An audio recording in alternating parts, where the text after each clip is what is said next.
কেউ যদি রাস্তা দিয়ে হেঁটে হেঁটে মদ খায়, ওর সাথে কেউ মেয়ে বিয়ে দিবে? কেউ? আপনি রাজি হবেন?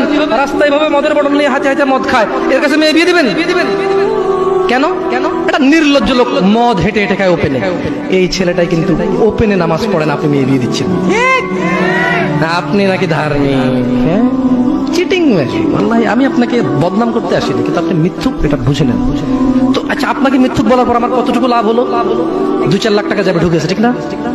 আমেরিকা থেকে আসতেছে না। আমি আপনাকে মিথ্যুক বলে লাভ না, আমি আপনাকে মিথ্যুক বলতে আসিনি। তবে আমি আপনাকে বলি, আল্লাহ ক্ষমাশীল, ক্ষমাকারী, ঠিক আছে? আপনি সত্য দাবিদার হবেন। একটা ছেলে প্রকাশ্যে মদ খেলে আপনি তার সাথে মেয়ে বিয়ে দেন না। একটা ছেলে প্রকাশ্যে নামাজ আদায় করে না, আল্লাহর কসম, এই পৃথিবীতে যত মদ আছে সবাই যদি একজনে খেয়ে ফেলে, সে কাফের হবে না। কি হবে না? কিন্তু এক ওয়াক্ত নামাজ ছেড়ে দিলে কাফের। ঠিক আপনার কাছে মদ খাওয়াটা বড়, আমি কি মদ খাওয়াকে ছোট করে দেখতেছি তার মানে? না। এখন কিছু লোক বলে, জামশেদ ভাই বলছেন নামাজ না পড়া অনেক বড় অপরাধ, আর মদ খা তুই পুরো পৃথিবীর সব খেয়ালা কিছু। আমি মনে হয় এটা বলছি, ঠিক না?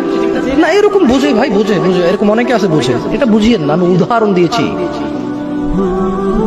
শরম করুন। আপনি বাপের সামনে সিগারেট খেতে লজ্জা করে, বাপের সামনে বেনামাজি থাকতে লজ্জা করে না। আপনারা আপনার স্ত্রীদের সাথে যে ঘুমান, ছেলে সন্তানের সামনে ঘুমান, লজ্জা করে, কিন্তু ছেলের সামনে বেনামাজি থাকেন, লজ্জা করে না। আপনি বুঝেন, এই পৃথিবীতে লা ইলাহা ইল্লাল্লাহ বলার পরে, লা ইলাহা ইল্লাল্লাহ বলার পরে, ওয়া আন্না মুহাম্মাদুর রাসূলুল্লাহ বলার পরে শিরক, আল্লাহর সাথে অংশীদারিত্ব হচ্ছে সবচেয়ে বড় অপরাধ, ঠিক আছে? এরপর কাজ হচ্ছে সলা, এরপরে কাজ কি? নামাজ। এরপরে কাজ কি? নামাজ।